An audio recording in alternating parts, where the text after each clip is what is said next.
Blog Talk Radio.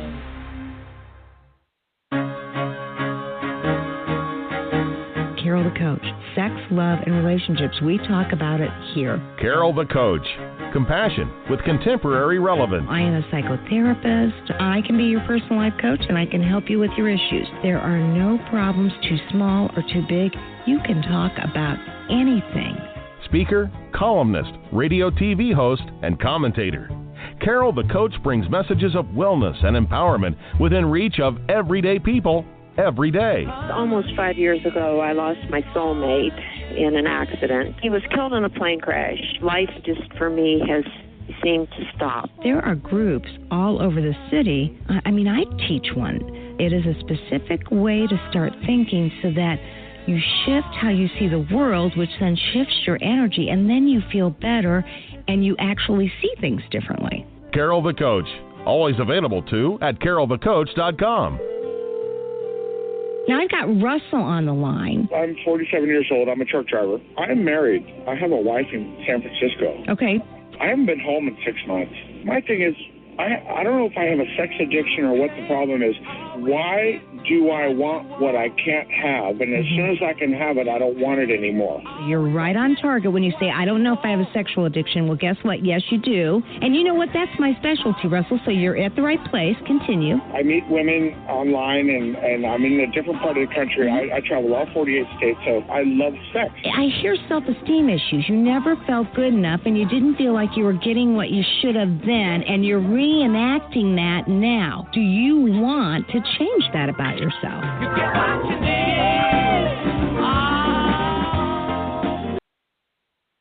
Oh, yeah. Hey there. I am Carol Jorgensen-Sheets, a.k.a. Carol the Coach, and I just logged in and found out that my guest has a flat tire. So she says she's under a very loud viaduct, and she can't call into the show. So what is a person supposed to do? Well, I'll tell you right now. I'm going to turn off my air conditioner because it's pretty loud, and I am going to do the show by myself tonight. And you know what? That's what it's all about. This is my show, and I got lots of stuff that we can talk about. I actually feel very fortunate to be with you tonight. And it may be shorter than normal, but hey, this show is for sex addicts and partners. Because one of the things that I really want to help sex addicts to do is to help their partners heal. And that in and of itself can be very difficult. I mean, truly, how do you do that? How do you help your partner to heal?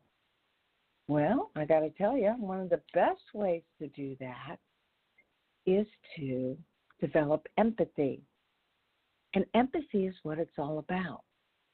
There is no doubt about it that when you develop empathy, wow, you help her to understand that you are seeing her pain. And one of the things that I know is that when you do that, even if it initially brings up pain, hey, it's the antidote for addiction. When you show empathy and connection, you are clearing up the fracturing that has occurred in your relationship one step at a time. Now, I'm here to tell you, if you're an addict, you can form a strong connection by consistently reminding her that you know that you have caused her this pain. And that's important. You got to be able to let her know that. And one of the best ways to recommit to the relationship is to learn empathy. And we don't know.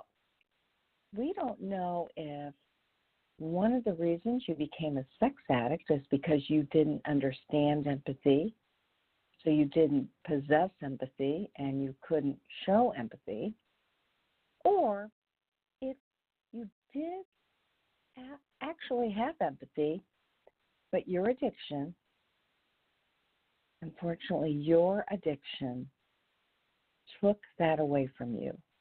You know, we all know that addiction is a really strong and powerful force. It's self-absorbing, it's self-centered, and it's selfish. And you can't have those three qualities. You can't be selfish, self-absorbed, and self-centered and have empathy. And so, for some of you, some of the addicts that may be listening to the show, you may not know that empathy is about being able to put yourself in her shoes so that you recognize, boy, the immeasurable pain, and that you know that you've caused it. And now the truth of the matter is, there's no way you could possibly understand the level of pain that she's experienced.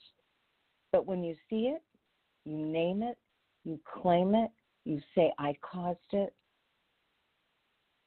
she feels like you're connected to her in a new and different way. Now, here's what I know about you guys. And women, there are plenty of women sex addicts, but I'm going to talk to the guys.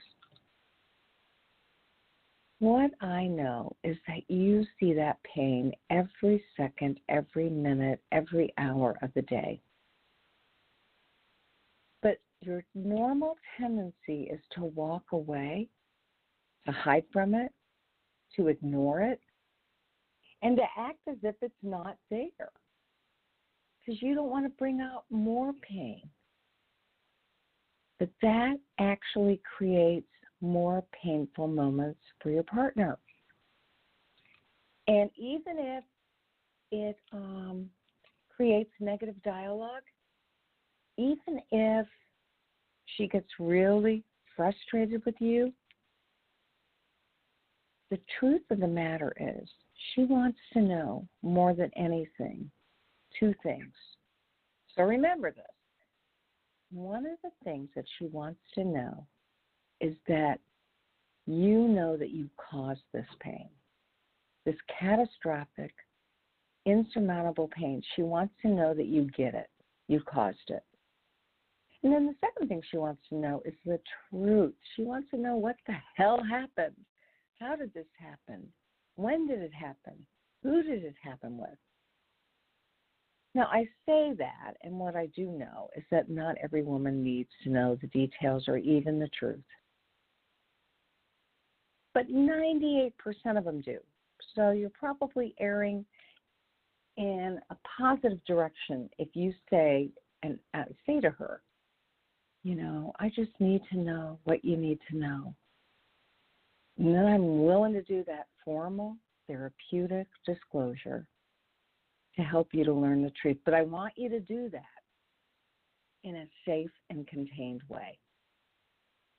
And when you do, you're much more likely to create a safety net for her that gives her a sense of he's starting over, he's on the right page. All right. So, I'm wondering, are you willing to undertake the goal of empathy? Do you want to increase intimacy? Do you want to restore the relationship and bring it back into a state of health and well-being? Or better yet, do you want to make it better? Because what I believe, after working with thousands of addicts in recovery, is that yes, they absolutely do want to do that. They want to make things better. So let's talk about this for a minute. Boy, I am glad I have my coffee tonight. It's a lot easier interviewing guests because I learn all sorts of new things and I don't have to talk so much. And I'll tell you, my day is such that I work from 8 to 5 and see individuals, couples, sex addicts, and partners. And then from 5 to about 6:45, I run a group for sex addicts. Then I come home usually eat some lunch meat, hang out with my puppy Boo. My husband's working out, although tonight he's out of town. And at about 8:45, I come up here and get everything ready for the show. But I made some coffee tonight in preparation for a long day and a long night. And so I'm supercharged and drinking it. Please just excuse my gulping as we start to talk about your addiction. Now, I know that you hopefully have accessed those 10 tools that I talk about. You know that the first 5 have to do with meetings. I don't care what group you're a part of. Sexaholics Anonymous, Sex Addicts Anonymous, Every Man's Battle, Braveheart. It matters not because they're all good programs. I'm going to reference a 12-step program because that's probably the one that's the oldest in terms of sex addiction. And what I know to be true is that, I was talking to a guy tonight, and he said, I go to 90 meetings in 90 days because I got this bad. I talked to a recovering alcoholic who's been slipping, and he says, I go to 90 meetings in 90 days because I've got to get a hold of my alcoholism if I'm going to get a hold of my sexual addiction. And he swears that his alcoholism is by far tougher than a sex addiction. Now, what I know is it's different strokes for different folks in that. I'll talk to somebody who says, the hardest thing I've ever given up is cigarettes. But our training tells us that sexual addiction is the most difficult addiction to monitor and manage for the rest of your life. So you need to be able to understand it. You need to know what sex addiction is all about. You need to get out of your cycle of shame and learn the neurobiological, psychological impact of sex addiction. So I would encourage you, while you're reading the book that best fosters the meeting that you're going to, like let's say it's Sex Addicts Anonymous, SAA, then I want you to go ahead and read that green book, but I also want you to read another book on sex addiction. Now, my guys that I work with told me I'm wrong, and I always listen to what they have to say. The guys I work with say, Carol, you need to be telling them, telling us, telling sex addicts to read recovery materials for sure on sex addiction, but also start reading relational books. And there are 2 schools of thought about relational books. One is that the relational book that you need to read needs to have to do with partner betrayal because it better develops empathy, and that's what the goal is here. Oh, and there's so many good books. Your Sexually Addicted Spouse by Barbara Steffens and Marsha Means. Fabulous book. Intimate Deceptions by Sherry Keffer, Dr. Sherry. Of course, my book, Help, Period, Her, Period, Heal, that empathy workbook for sex addicts to help their partners heal. I mean, there's just a million of them out there. So take a look, Google it, and look and see which one you think you need to look at most. Okay, so in understanding your addiction, you need to know that sexual addiction is a process addiction, and it manifests itself behaviorally. Unfortunately, the internet made your sexual desires and sexual acting out accessible, affordable, and anonymous. We call it the 3 A's. Again, that's accessible, affordable, and anonymous. And before you knew it, you developed these compulsive behaviors that were both pleasurable and uncontrollable. And like with any high, after that newness wore off and the dopamine took off, your conscience likely took over and told you consistently that you had to stop. And yet what I know from my work with addicts is that you're unable to stop despite the fact that you promised yourself over and over again that you would. I mean, I know so many guys that they would go see a prostitute. It was never the high they really wanted. They're in bed, having sex, being pleasured, and they're saying, I hate this. I got to stop. This is sick. They walk out of the apartment or whatever, and they go, that's it. This is the last time. I'm not doing this again. And then before they knew it, whether it was 20 minutes later, 2 hours later, or 2 days later, they absolutely had that compulsion that they had to go back and find somebody new or visit a site they had been on before. That's the sickness behind the compulsion. And these addicts are not happy at all. So, I know that you really wanted to quit for a very long time. And you can't do it alone. Dr. Carnes says you need a committee, and that's why the first 5 recovery tools are go to meetings, get a mentor or a sponsor, and if you can't find somebody that absolutely fits, get yourself a temporary. Read the book within your program, do the work, whether it's exercises or the 12-step work, and last but not least, create a fellowship where you not only call and say, man, I need help, I'm craving, please, somebody call me, I'm a mess. But you also find time to give back. And you pick that one guy that looked so forlorn in his first meeting, and you call him and you say, Tom, how you doing? You didn't look well. I'm thinking of you, dude. Give me a text back. You see, when you work on those relational skills within your fellowship, you're beginning to develop empathy. And what you do inside of that group, you will also manifest in your relationship.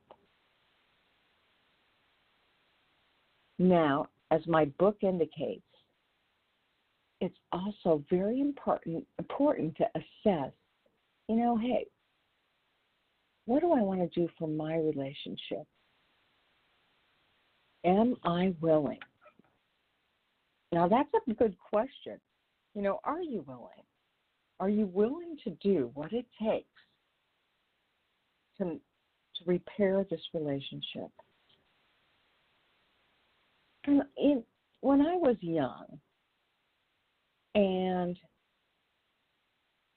when teenage boys seemed captivated by the attention of female girls, if they were too smitten, if they did what she wanted, they were called names. And with relationship recovery, with sex addiction, with partner betrayal, you have to be willing to let her initially make most of the calls, initially decide what she needs, and you need to be a part of making that happen for her. Because you have to right the wrongs, and the bottom line is, it's impossible to right the wrong. But you can at least do what it takes to show her that you really are interested in rebuilding the relationship. So I'm going to ask you to take a personal inventory and decide, am I willing to do what it takes? Now, are you getting this? Because if you don't have my book, Help Her Heal, this comes straight out of the book. These are the things that you need to examine. I'll tell you, this book has been amazing because not only does it help addicts to develop empathy, but I'm using it in my couples work. And I'm having the addict and the wife read it together and come up with the list together. It opens up communication. It develops closeness and empathy and some conflict. I'm not going to tell you it doesn't. But if the intent is to make up for the issues that have occurred, then it's absolutely okay for some conflict to occur, because then what I know to be true is if you're moving in the right direction, conflict actually brings intimacy. It breeds intimacy and brings closeness.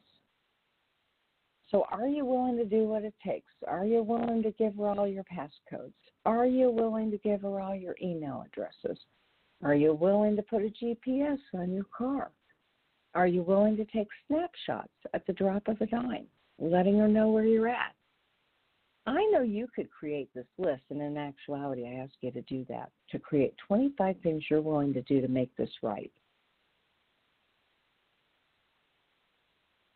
And because this is such a tough subject, oftentimes it requires that you ask your wife, hey, honey, what would you need for me to make you feel safe? Because ultimately, in dealing with partner betrayal, it is up to you to begin to make her feel safe again. You have rocked her world and you've taken away her safety, and she needs to know how to get that back. And the one way she can do that is if you are willing to do what it takes so that she feels like she's getting the truth. Okay, does that make sense? I hope so. Now, the next thing that I absolutely know to be true, we talked about the 3 A's. The reason that this occurred, the reason you have the addiction, you might have had some pre-genetics in your own life that made you prone to addiction. You may have had a father, a mother, a grandparent who was a sex addict.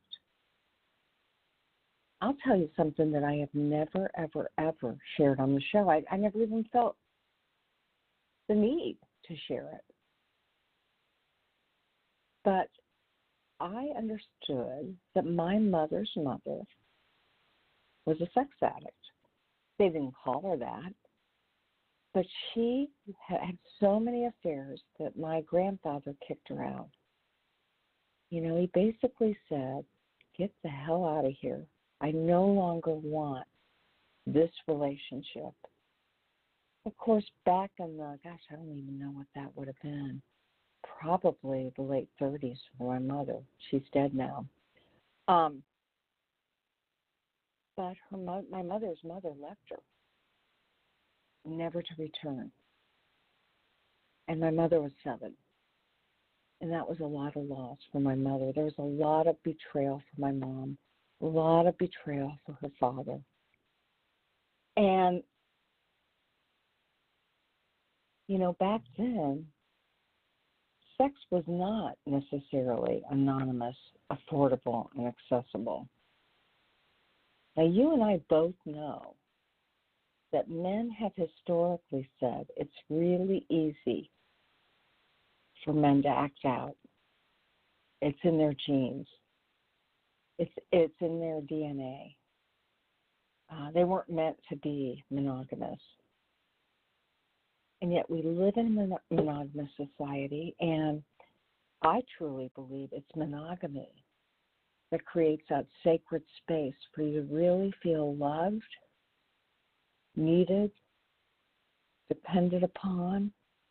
And that's by far what intimacy is all about. So now I'm going to give you 5 more A's. Because when you're developing empathy, I want you to actually memorize 5 areas so that you can ask yourself this on a daily basis. The first A stands for awareness. am I aware that I might be able to use empathy here? Are you? I mean, that means when she's screaming at you and she's saying, you've ruined my life. I can't eat. I can't sleep. I hate you. You can say, okay, now how can I use empathy here? And believe it or not, that might look like starting out with a sentence that says, I can understand that there's no worse betrayal than what I've done to you. Or, I can sense that you're devastated, and I caused that. So you show an awareness. And then you go for acceptance. Am I willing to do what I need to do for my partner? And am I willing to be vulnerable so that I can practice empathy? And then you take accountability. And you say, how can I take full responsibility and find ways to convey that I want to make her feel safe? All right, so we got awareness, we got acceptance, we got accountability. And then you have to use acknowledgement. What can I say that lets her know that I'm fully aware of the damage that I've caused, that this is because of me? And she wouldn't be feeling this if it weren't for my actions. I have caused collateral damage. And lastly, what am I going to do to assure her that I've changed and that she can trust me? Well, that action plan might look like I'm going to work an incredibly diligent recovery program. Or it might look like, I am not going to do some of the things I did that were innocent because now she doubts that they're innocent. I'm not going to go out with the guys and play cards right now. Another therapist who was not a certified sexual addictions therapist or a partner trauma therapist might say, you go ahead, you go play cards. You have a right to your own life. She's got to get strong. She's got to understand that you've got your own life. Well, I'm telling you initially, in the first year, you've got to do whatever she needs to feel safe because you're working on your life's trauma. And that in and of itself is your full-time job. So are you willing to do those 5 A's? Are you willing to show awareness that there might be some empathy use here? Acceptance that you can be vulnerable. Accountability that you'll take full responsibility for her pain. Acknowledgement that you will acknowledge that you caused the collateral damage. And action that you'll do what it takes to make things better. You're not going to have to do them forever, but you're probably going to have to do them for 1, 2, or 3 years because this kind of grief takes 3 to 5 years to recover from. That's what trauma is all about. And in the meantime, you're learning how to be a better person. You're learning how to show good eye contact and to have soft facial expressions even when she tears you down.